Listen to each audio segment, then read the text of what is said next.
Okay, good evening, everybody. Didn't rain today, that's good. Hi and welcome. You know why we're here, and it is my really great pleasure to welcome the architect and the Robert A.M. Stern visiting professor, Anne Beha, as our speaker tonight. This is the annual Gordon H. Smith Lecture in Practical Architecture. So the Gordon H. Smith Lecture was established by Gordon Smith in 1980. Mr. Smith is with us through the technology offered by YouTube tonight, so he's listening to the lecture. So a warm welcome to you, Gordon, and thank you for your generosity to the school. Mr. Smith received his Bachelor of Engineering degree from Yale in 1957, and his generosity extends to Yale College as well, where he supports generous scholarships for 2 undergraduates each year. If you're a student here and his name sounds somewhat familiar to you, it's because room 322 on the 3rd floor, where you may take a seminar, is named in honor of Mr. Smith and his late wife, Norma, the Norma and Gordon Smith Conference Room. And if you are a practitioner, you probably know his name because after leaving Yale, he founded a consulting firm, the Gordon H. Smith Corporation, which specializes in exterior walls and cladding. Now, past speakers in this annual lecture include the great engineer Robert Sillman, along with Guy Nordenson, Cecil Baumann, Elizabeth Platter-Zyberk, and Liz Diller, among many others. As I said, it's been since 1980, so it's a long list. And I am very happy to add Anne Beha to that list. Anne Beha, F-A-I-A, is the founder of Anne Beha Architects, or ABA, which is now called Annum Architects. And the firm has been honored many, many times by the AIA, and Anne herself has received the Boston Society of Architects Honor Award and the Women in Design Awards of Excellence, and the inaugural Award of Honor from the U.S. Department of State's Overseas Building Operations. The practice is best known, and those of you in her studio know this, for championing preservation and adaptive reuse in dialogue with contemporary design. And what I appreciate about the work is how it reconsiders and approaches historic resources. The practice is now 40 years old. They've designed U.S. embassies in Paris and Athens and have done work for MIT, Harvard, numerous community-based institutions, and at Yale, they did the renovation and expansion of the James Gamble Rogers 320 York Street building, now known as the Humanities Quadrangle, which received honor awards from the Society of College and University Planning and from AIA Connecticut. And if you haven't been yet, I suggest taking a walk down York Street. It's actually great and a very subtle and adept renovation, truly adaptive reuse and rethinking that building. Anne received her Master of Architecture degree from MIT and her BA from Wellesley College, and she was a Loeb Fellow at the GSD and currently serves on Harvard's Campus Design Advisory Council.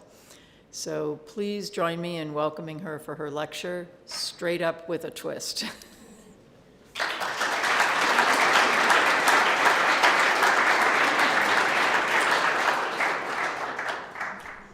Thank you so much, Deborah. It's a complete honor to be here at Yale, and I also want to thank Gordon Smith and say to him that generosity is, I think, such a true and valued aspect of any professional, any citizen, anybody, and to see it in play so well at Yale is remarkable and appreciated. So let's talk for a minute about the present and the future. And I want to say that this is the studio that George Knight and I are leading. Yes, I work for George. And this is Symphony Hall, McKim Mead and White, 1901. Next slide, or shall I do it? Okay. And the students are looking at an adaptive reuse, a renovation, and an expansion, a much-needed expansion of Symphony Hall, not just to support classical music, but to explore the entire world of cultural resources and how they connect with and advance community intentions and civic and urban spaces. But let's say something about lectures. Lectures are great. They're great on words, they're great on descriptions, and I think that we've given the students every aspect of description of the BSO building, every rationale for it, discussions of its engineering, discussions of its purpose, its needs, its materiality, but nothing beats going there. I think words and descriptions can't be the emotion. So we went, and the sense of the interior and the sense of being on the stage, which they were last Saturday, and then the sense of attending a concert adds to the perception and the pleasure of a building. So I'm viewing this experience and thanking, first of all, Dominique for arranging all this travel, and saying that the other aspect of the Yale program, which is so extraordinary, and I hope to live through it, is the trip. And being there, going there, being in a building is the third leg of the stool that makes architecture. We can have the words, we can have the images, all the pictures, the media, but being in the space adds that dimension that nothing I can say tonight can do. Nonetheless, I'm going to indulge in documents and pictures and descriptions, and I have kind of a Noah's Ark approach to this. I've got 3 sets of 2. The first 2 projects are landmarks that are reconceived and re-identified. The second 2 are buildings placed in landmark settings, or let's just say valued contexts, where one could argue either there's a landmark or there's something that's so important to a community that that sense of place must be respected and enabled to move forward. And then the third pair have not got a whole lot to do with each other, but they're just things I'm working on right now, and you be the judge. They're both, one's about to go into construction, is in construction, and the other is going through permitting, so they have different kinds of profiles. So let's start in Chicago, and I might come down and be with you a little more. Can you, Trevor, can you hear this if I do this? Yeah. Okay, because I like to look too. And in the 20s, the Chicago Theological Seminary established its headquarters in Chicago on the edge of the University of Chicago campus. Seminaries have changed, schools of theology have changed, and the University of Chicago acquired this with an outstanding deferred maintenance debt of close to $10 million a number of years ago. And they wanted to make it the center for an academic enterprise, the economics department, a world-famous department. So the issue essentially was how to value the building, how to honor its past, but in a sense to secularize it, because everyone needed to feel welcome, and its liturgical kind of trappings and heritage could really move the building forward in terms of a unified constituency and identity. So the first thing, and I want to talk a little about methodology, was to find out, well, what's all this deferred maintenance about? And of course, it's about water, essentially. And water and money and the deterioration of materials. So one aspect of practice for me and now for Annum architects is to understand the fabric of the building, to get up close and to determine how to care for it. So the stewardship aspect is central to the work. The second is to figure out its place in the city. And obviously this building's place was that a truck dock could drive through it, and it was the remainder of a street. And so the question of unification and identity all came together as we started to look at how to program it and how to get offices, collaborative spaces, economics classrooms, and just plain people spaces into a building that had never been built for those purposes. And you'll see there in the blocks of blue and gray something that's coming up. So coming back to the fabric of the building was also the heritage of what they did versus the heritage or the instinct and need that the university had. And we started by cleaning and, if you will, sort of unveiling the quality of this building. And we kept bringing students through it, faculty through it, so that they could get used to the idea that they were not going to be teaching in a church. They were going to be teaching in a building that had a story, and they were going to make the new story. So cleaning it and then repurposing it so that it's a vital daily use was part of the work. And this, of course, you'll see, those of you who are engineers, you see no ductwork, you do not see sprinklers, you see sleepless nights trying to make all that work. But the effective way that we worked with systems here in the historic spaces was to try to conceal them and integrate them as much as possible so we could retain the original fabric. So that space that was the chapel is now the Graduate Student Center. It's set up for parties and events. And as you can see, the integration of new lighting and old lighting doesn't seem to be, I don't think they're fighting with each other. I think they're having a conversation. And that's true also in some of the more Harry Potter-esque areas, which were dim and difficult to navigate, where lighting and restoration really made the space gave the space an opportunity to welcome people and to move them through the building. There are a lot of, yeah. I'm going to interrupt you. As lovely as it is to have you so close, YouTube isn't picking up your sound. Okay. So if you could go back to the mic, that would be great. Okay. Too bad, because you didn't come to New Haven. So you saved on gas, you saved on carbon footprint, but you missed us. As my family will tell you, I'm available for lecturing anytime. So if you missed much, I'll come back to it. So I've been talking about the University of Chicago. So we've talked a little bit about the kind of stewardship aspect and repurposing. Now I'm going to talk about the intervention, because that's the other side of the coin of the work that these two projects represent, and the clarity of that. So maybe I'm going to explain the reason I named this lecture what I did, but clarity is really important. Transparency, clarity, the sense of knowing what you're getting into.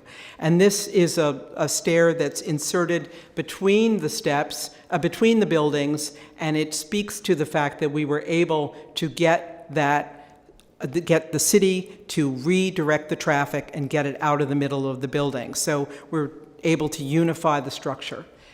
There are lots of ways to move around the building, and other interventions put you more in the landscape. And then there are opportunities. So when we walked through this, lots of people thought, you know, it's just an attic. And we said, no, no, no. This is the IKEA loft. You can go up here anytime. You can move everything around. And indeed, in revisiting this, it's all over the place. It's a studio. We're used to this. Economists are not used to this. And these kinds of spaces are really a found pleasure for the younger people who need to collaborate and get work done and have a place they can call their own, and they just get out of the fray.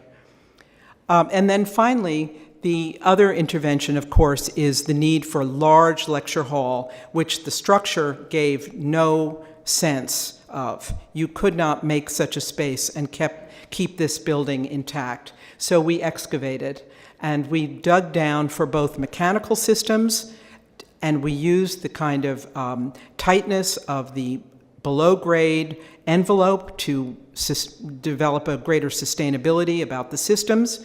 And we also then were able to create a well-lit, large lecture room that is used by the department and really by the whole university. So in the back, there was also an opportunity. I'm always big on, you go where the dumpsters are, go where there's a problem, and then come up with something that really makes it a place for people.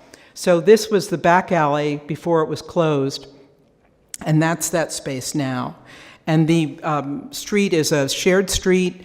The opening is closed. The buildings are united. And then this pavilion building, which is 4 stories, is for economics research and collaborative work. And you can see that it's full of open spaces with views out, and it just has a scale that was intentionally trying to participate in the heritage of the small row houses along that side street, so that it sat comfortably behind them as part of a new and old conversation. So following Chicago, we were asked to take a look at 320 York Street. And we could bring a lot of lessons, but the 320 York Street project is 2.5 times as large as Chicago, with many more conditions and much more complexity.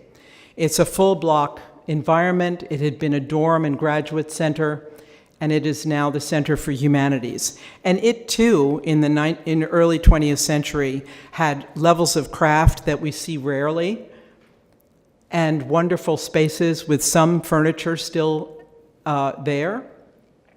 And it also had lots of lesser spaces that had their own flavor, but gave you a sense that you could be going anywhere. And as they said in Soviet Russia, if you don't know where you're going, what are you doing here? So as a space for people and for collaboration, this was the way it was organized, and the architects know this purple basically represents one kind of use, and the idea was to change and integrate new uses. So whatever the colors mean, you can see that the hands are intersecting now, and that they're collaborative spaces mixing with offices and mixing with meeting spaces. I'm doing this because I think Gordon Smith is, as an engineer, focused also on how things get done. These are images of some of the research and repair work. Here are some of the folks doing that work, and the day-to-day activities there, including the restoration, working with craftsmen. Trying to find a lot of craftsmen in the Connecticut area was part of this process. There were literally hundreds of leaded glass windows that had to be restored. There's no one crafts company that can do that. We had to have 3 different leaded glass groups all throughout the Northeast take on a portion of the job. So now you're seeing the results, which is a kind of, if you will, rekindling of the spirit of the space and the materials. Much of it changed because it is now completely accessible for ADA purposes, so these levels are raised even though the stone is put back as it was.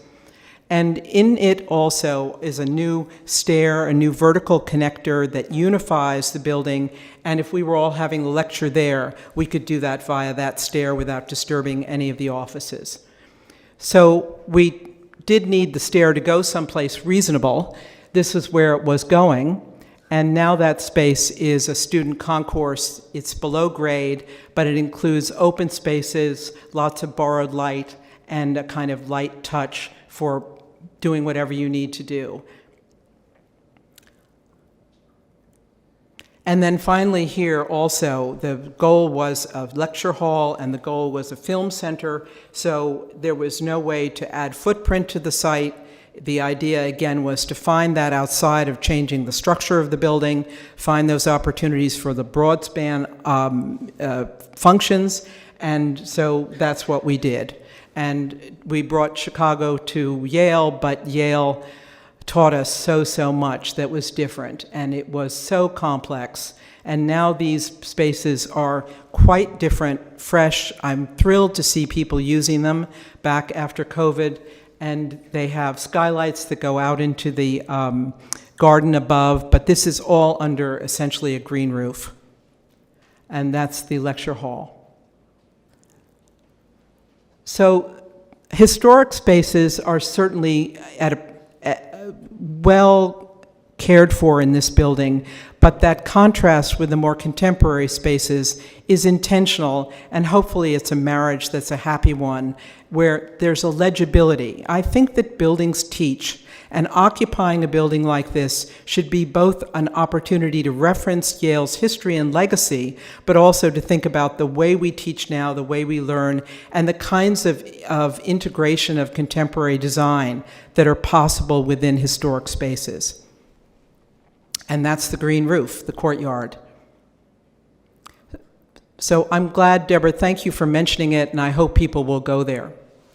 So that's 2 that are similar, and they're both landmarks, and the intention is the integration of new things and the redemption or redevelopment or reassertion of things from legacy period. It takes a huge team, and I can't go forward in talking about 2 more projects without saying that although I give the lecture, it's a great team of people, including Yale Facilities, who make it happen, and they deserve tremendous credit. Let's go someplace else. This is in northern Vermont, and it doesn't really look like it's anywhere. But it's the edge and visible edge of one of the most interesting regional museums in the United States. It's a museum of folk art. And it's in Shelburne, Vermont, and they gave us a site and said, we want this building to be visible, we want it to be speak to our century, and we want it placed within this historic context of our 27 other buildings, all covering periods from the early 18th century right through to about 1890. They had never had a 20th century building built on the site. We looked a lot at the buildings around this site, and they were of great scale. Of course, simplicity reigns because it's New England. And within them, these remarkable collections that all winter long were shut up because none of the buildings are climate controlled.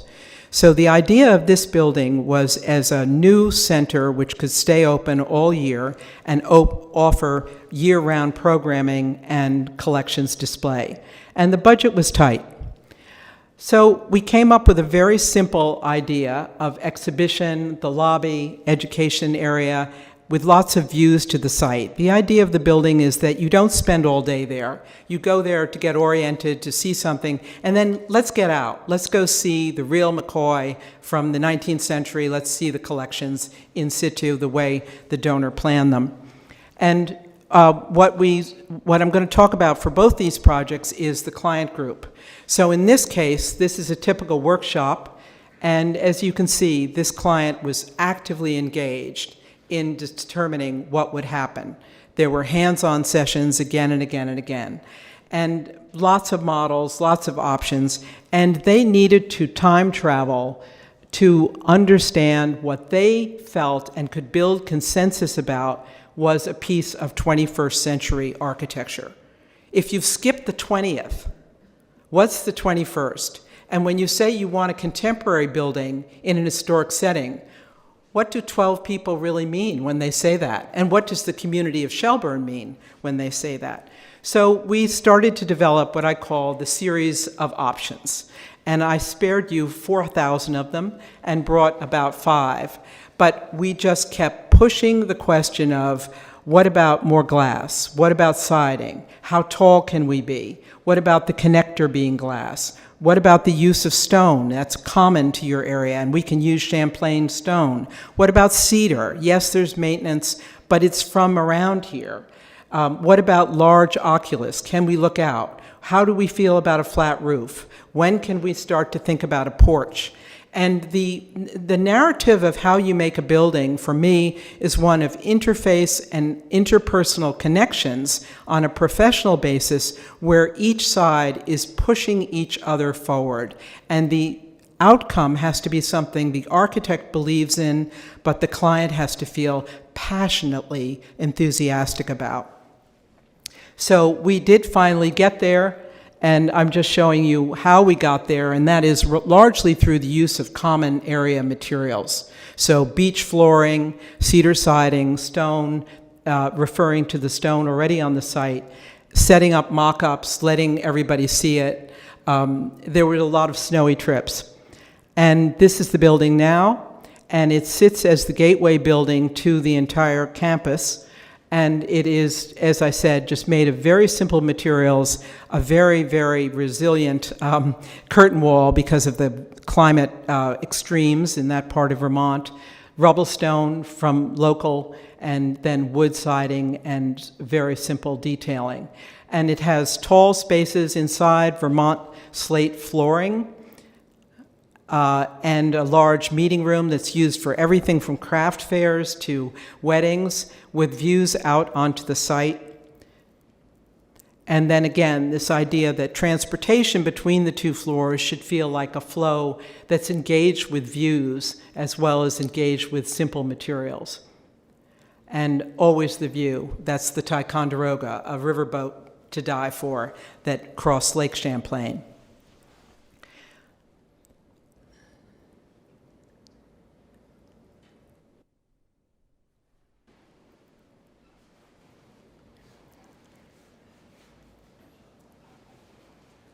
So people saw this building and they liked it very much, and they liked it because it was speaking to a new setting.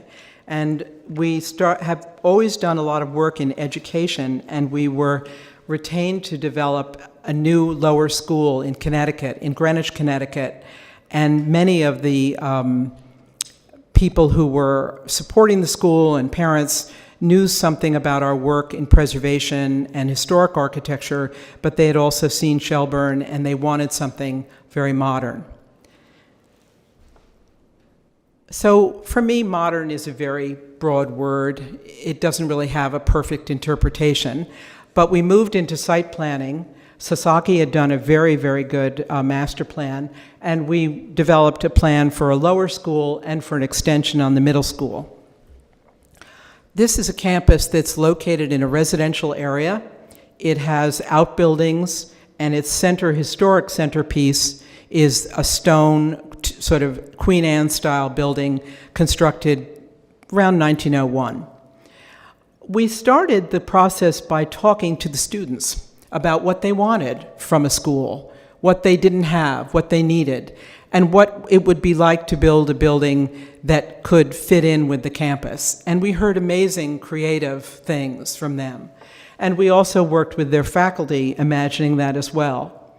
We came up with the idea of this looser arrangement for the lower school. Often there'd be a straight corridor and classrooms on each side, and you have to go where you're told to go. This is a more flowing idea about collaboration and loose spaces. What we didn't know is that in Greenwich there is a design review committee that wasn't so invested in, this is a recorded lecture, wasn't so invested in the idea of a modern building anywhere. And ours are conservative, this isn't like Daniel Libeskind comes to Greenwich. So we started in working with this volunteer group, and all respect to their volunteerism, a really interesting process. And they said, our school buildings are brick. So, of course, all I have to hear is something like that, and I'm in the car driving to every school building in the area to see if it's true. And there's some truth to it. Greenwich High School is brick. But then I found that there were other buildings that weren't so brick. And it's important to do your homework. You've got to spend time knowing the community. So we came back and said, I think there's some room here. And what we started to talk to them about again was the materials that made this area of Connecticut precious to them. And those materials were not all brick. They were wood, they were stone, they had other aspects to them, and they were eclectic. There's no community that has cookie cutter that's quite like this. This is very, very inclusive of many designs and many styles. So we asked for some freedom. And we started to look at whether this building, which we wanted to have sit in the land, could be stone or wood. How would that be? What would be the different materials? What did the students think? We set up mock-ups. Of course, all you have to do is say the word mock-up, and it's like you're at the Red Sox. It's a blood sport, and everybody comes. It's really great, and the school ran a fantastic process. So we finally settled on our materials. We started to look at how this building on the right would really, excuse itself from a direct relationship with the original building, which is on the left, but allow their kind of serviceable buildings to continue to exist between and then establish its own identity. And these are just some renderings of the building before it was constructed, showing the way that materials would be applied. And you can see down below the views during construction, then up above the completion. And I show this because there's such a long period of time where all you're seeing is this pea green or the lime green on your building. And it's like, when is the installation? When are we going to get finished with this? So this is the interior now, and these are just some shots of the school. And it's really joyous to go there and see this kind of loose arrangement of spaces be used and all the noise and fun that people are having. And they're adapting it too. They're changing it to meet their needs. And really the kids are kind of in control. It's really fun. The library. And views out. I mean, the idea of being in this kind of area is that the landscape's important, and so many of the traditional school buildings that everyone wanted us to look at have small windows, and the idea is, no, you're focused on the teacher, you never look out, you don't connect with the landscape. So this was the way you arrived at the Greenwich Academy at that particular entrance, and this is that entrance now. And then just coming along that street, these are the two buildings, left and right, the lower school on the left, the middle school on the right, and really a lot of attention to the green space and recapturing that for all kinds of reasons between the buildings, making a campus where there's really just been a lot of parking, a lot of pathways.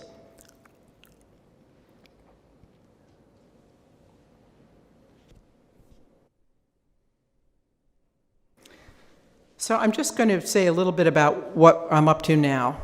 And these are two projects that I'm really excited about and have been working on for a while. And they have quite different profiles.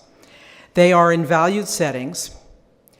Their settings, in one case, are heavily regulated, and in the other case, not so heavily regulated. There's definitely fabric and pattern to the buildings around them that's extremely strong. And in one case, the landscape is part of that pattern and fabric that should dictate how we solve the future. So first is a school outside Albany. It's a girls' school called Emma Willard, landscaped by Olmsted, stone buildings, all of these kind of collegiate Gothic kind of Tudor buildings with their own eclectic flavors. And the buildings are substantial. Phil Bernstein knows them well. And they are also very, very important to their alums and to their students. This is a 4-year experience that is very immersive. And if you ever were on a campus as a teenager where you were learning something about architecture, you would be learning on this campus. They have buildings by Todd Williams, Billy Sen. They have other modern masters, and of course they have their original, probably 15 buildings of this type. This was their gymnasium. Girls' gymnasiums have their own DNA, and they consist of exercise areas. You wear uniforms that hit the ground when you kneel. I've been there, done that. And they have tracks above. So it's an open space with lots of facilities for various kinds of gymnastics, modest gymnastics.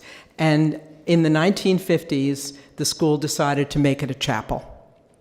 Post-war, there was no worship space on the campus, and that became very important. So the way the building has been looking for the last decades is like this. All of its original design is erased, with the exception of the swimming pool, which is in the basement. And the swimming pool is now not used. They have a wonderful natatorium by Todd and Billy. And we were asked to do a performing arts center in that building. So I'm jumping to the conclusion because I want you to see that we are indeed scraping this building out. We've done an historic preservation study and certainly retaining all of the structure, the stone, the incredible truss systems, the leaded glass, but the floor, indicated by the red dashed lines, between the current chapel and the swimming pool is already gone. And that's so that we don't need to add an addition above for a fly for theater. Instead, by depressing the stage and raking the floor sharply, we can develop a fly area over our stage that fits within the gabled roof.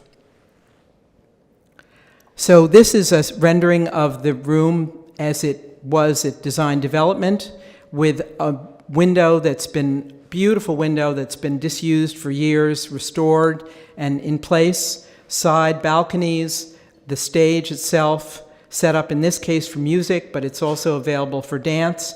And we also have a stage extension, in fact, 2 stage extensions that will help bring the performers out into the audience. It'll also be used every day for lectures and all school meetings. And the view back up, you can see everyone is tiered. There is a kind of pew arrangement like these seats, and then we have the stepped balconies to the left and the right, wrapped in a kind of bronze mesh. So all of the reflectors and details of the theater technology are fitted between the rafters. They will be visible, but there is definitely this moment where new and needed technologies will be interfacing with the historic fabric. But the needs of the school were not fully satisfied just by renovating that building, and that's now in construction. The idea was that for real arts education, they could extend that building and have a performance and rehearsal space. So dance studios, black box theater for smaller theatrical performances and music, and a music practice room, some larger scale spaces that they didn't have. So we started to look at that, and we started to look at the site. And you can see now on this site how intense the original design is, with the campus buildings all being organized around the inner campus green. But just beyond the chapel was the playing fields. Yet here's the building from the late 20th century here. The chapel is here. This is an important 4-story building here. We just kept thinking that we could extend this, but the question was, is it crowded? How do you extend it? How do you make this happen so that the facilities you're building are on the same level as the performance space in the adjacent chapel? So we've sunk it. And the stage level will line up with the connection that goes to this below-grade space. Each of these spaces will have natural light, but they'll only just poke out of the ground. And it'll also connect to their adjacent multi-purpose kind of arts and library building, and there'll be a new connector that takes you back to the theater. So it's kind of a circular connection, and the idea is to be able to move freely between real performance, rehearsal, preparation, scenery, all of the kind of functions of theater, and to create one home for this that's also connected to the library and other academic facilities. And this is where we are right now. Actually, that's a hole right now, and it is a slightly peaked roof. It's an inhabited space. It's designed so that everyone can sit on there during softball games and other games. There's a big tennis area right out there. And this fin is the brow that comes over the glass that goes down into those 4 rooms. And then the connector is just up here, bringing you back into the chapel. And here it's below grade, taking you to the stage.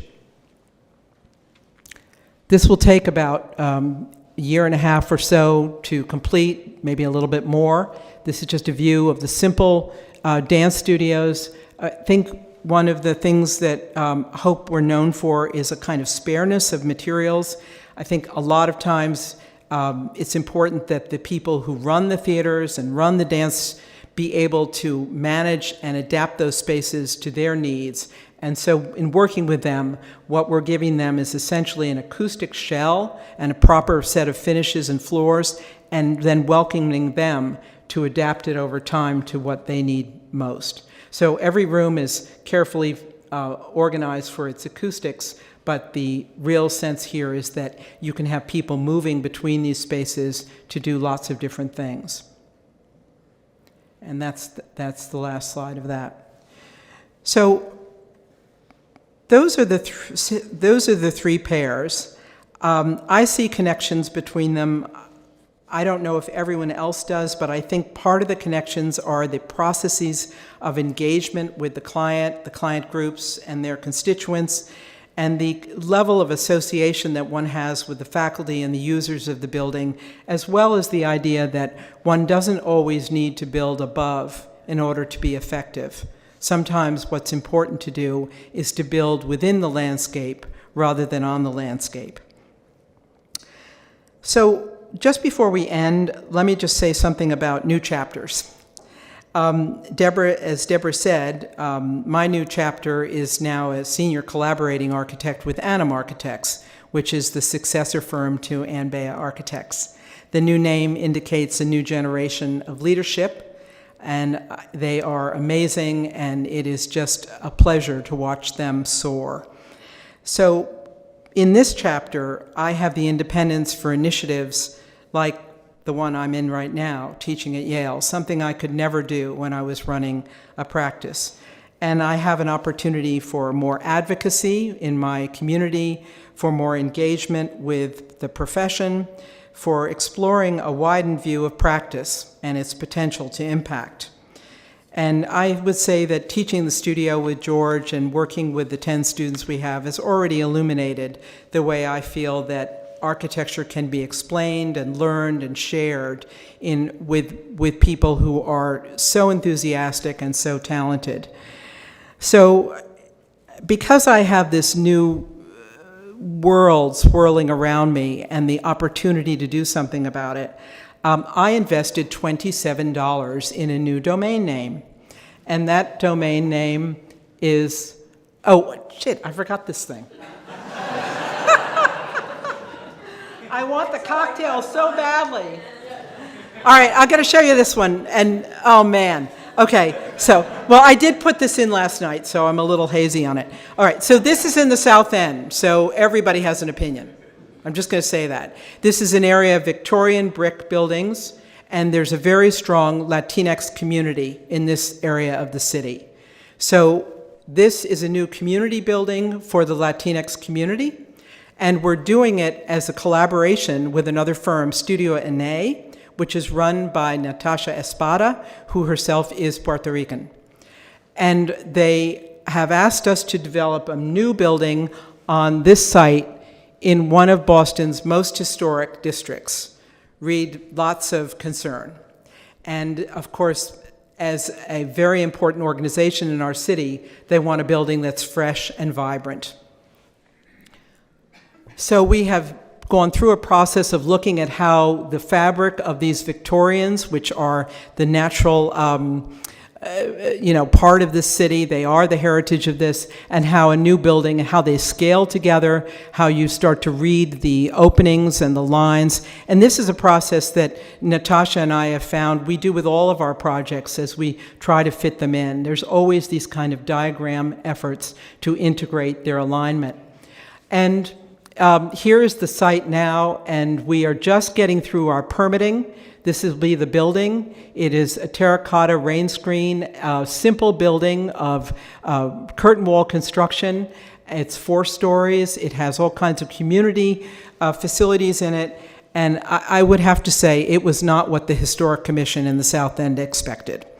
But they have been amazing. And the collaboration with them has brought along the approvals so that we really are getting close now to being able to get our final approvals in the city and get going on this, fill this hole, and start delivering these services.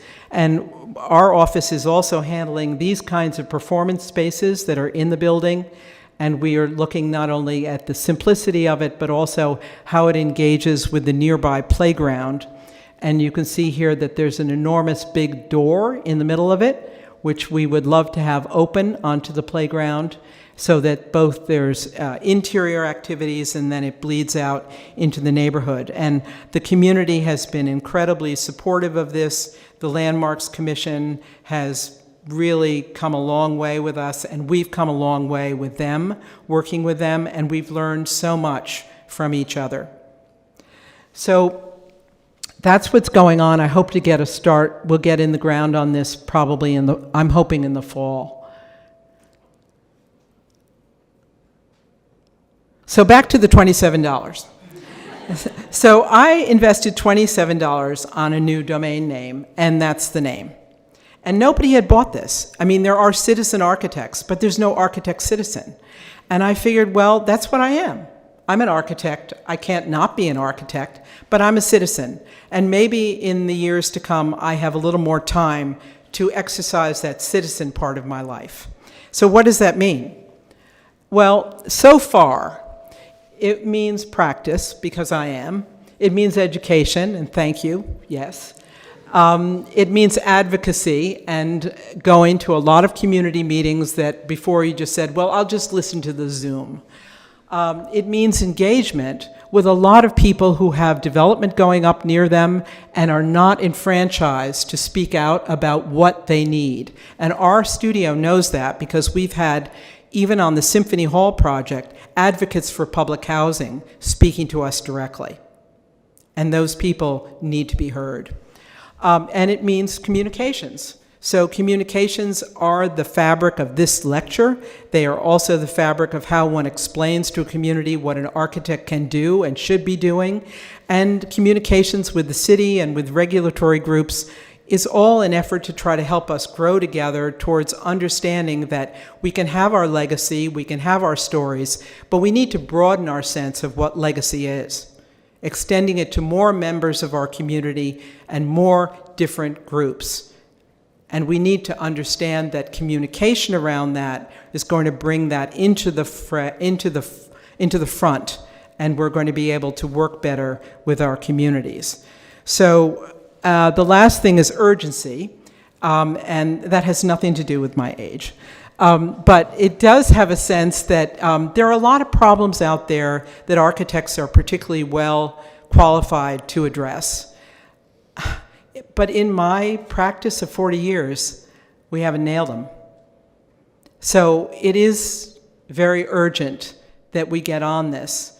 And this is a matter for each person to identify what this means.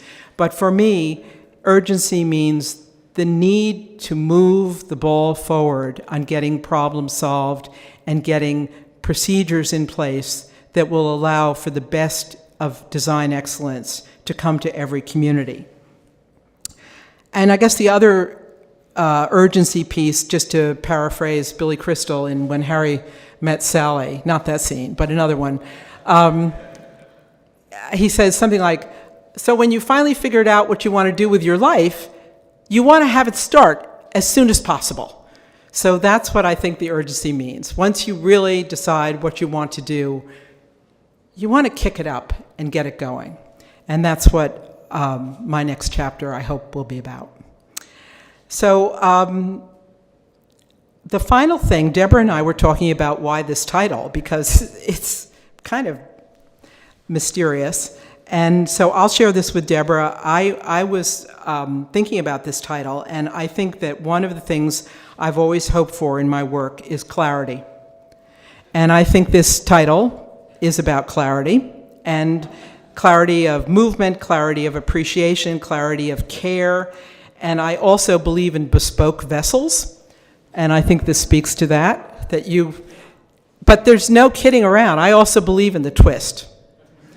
The twist is a zinger. It's part of my work, part of the work I've done with my teams. A twist, clarity, the bespoke, the special, and the impact. Don't have two. The impact. All of that was what I was thinking about when I named this. And then I thought about the twist, the zinger, because it always feels right and it always makes the place.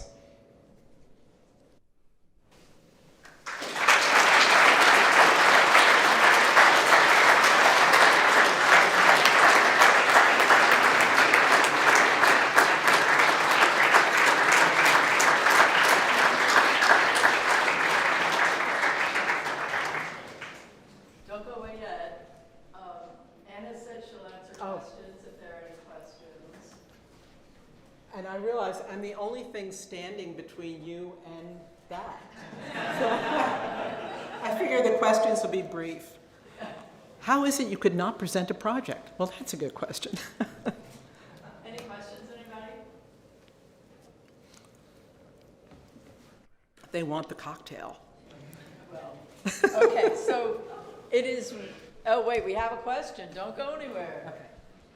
Regarding your push for advocacy at a younger age once you know something. What is your recommendation for those who are in school right now and about to hit the workforce? How can they instigate the kind of advocacy that you're alluding to earlier on in their careers? Well, when I got out of school, there were no jobs. So far, you're a winner because there are jobs. In 1975, I was a chronic volunteer. You want to be on this committee? Oh yeah, absolutely. These people need somebody. Can you go there? I'll be there. I was a chronic volunteer. And when I showed you the EBA project, the last project, the way we're not, I'm not a Latinx architect. Natasha is. She's the best, perfect fit for EBA. But I got on that list because I was a volunteer on a community issue in that area. So one of the things I say is you move forward through your passion, and you move forward by sharing your passion with other people. And if you can get involved in as many organizations that really fire you up and be helpful to them, do it with integrity. You're not looking for its outcome on your job hunt, but it's amazing how it comes back to you. It's amazing how it comes back to you. So just don't sit still. You see it, go there. They probably don't have an architect on their committee, and they probably could really, really use one. You. So, and I had to give a lot of that up, running a firm. As I said, every Sunday I was writing a proposal, and then Deborah would get the job. And so, you can't do everything, right? You can't do everything. And so this decision about, having a new chapter is a chance to do more of the things I really have always wanted to do, and it got tight. Phil has a question. Phil. So, Anne, I wonder if you could talk a little bit about the transition in your firm. Strongly led firms by single practitioners have a really pretty lousy reputation or record for transitioning their ownership to the next generation. Yeah. Could you talk a little bit sort of philosophically about how you did that? We are never going to get a cocktail. Never, and it's Phil's fault. Yes, and in fact, many people have asked me about that, Phil, because people are concerned. Many people build firms, and then they know that they see this next generation coming up, usually that's more capable in so many ways, and they go, well, where's the path? And mine was, it's close to me because it just happened in July. We just finished it in July, so it's a little too close to really say, well, this was the formula. But the bottom line is, I wanted my independence. If you are going to transition your company, it shouldn't be because you're losing money and doing terribly. We were doing great, but I wanted my independence. And I knew that I wasn't going to have a chance to wait 10 years and then say, I've got 10 years of independence. So these people took me to dinner and said, we want to talk about your transition. And I sat down and I said, well, so, what are you all thinking? And they said, well, we think maybe the next 4 or 5 years. And I looked at them and I said, look, I don't want to get personal here, but how old are you? And they told me, and I said, you're going to be like 85 when you transition. How old are the people in your firm? And these people said, well, they're in their 50s. I said, pass the butter. It's like we're talking about something else. I wanted something. So, and I felt there was something, and I know there is something, because look at me, I got lucky and got invited to be here. And I know that it just wouldn't have happened if I'd kept at the same rate. And I don't think all the people in the office who are so talented, 3 partners and 3 associate principals, and then all the people, they just won't stay if you don't get out of their way. You got to get out of their way. They've got to do their thing. And it's really thrilling to watch them. And then you go, But no, they're amazing. They're amazing. They're amazing. They're amazing. They're amazing. And I hope that I help them be amazing. And I'm always there for them. I love working with them on the projects, but I don't need to be doing what they're doing. They can handle Sundays. Thank you. Thank you.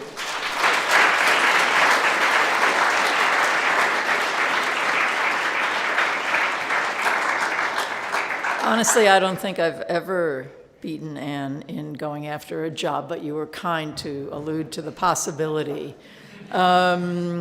And you're also the first speaker to actually steal my drink announcement. So, but that's okay, because the cocktail is always very carefully conceived, and I thank Andrew Benner for that, of course. So as Anne alluded to, and I will repeat, the title of her lecture was Straight Up with a Twist, and for that, of course, one needs a twist. So tonight's cocktail is upside down in a way. It is known as an inverted martini. So the ratio of gin to vermouth is flipped. So the background flavor changes, shall we say, and the foreground flavor changes, and there will be a twist. So, and for those of you not drinking tonight, it is still January, there is a Meyer lemon berry spritzer conceived of by the caterers who had no idea about the title of the lecture. So we'll see you upstairs on the second floor where you can greet Anne. Thanks, everybody.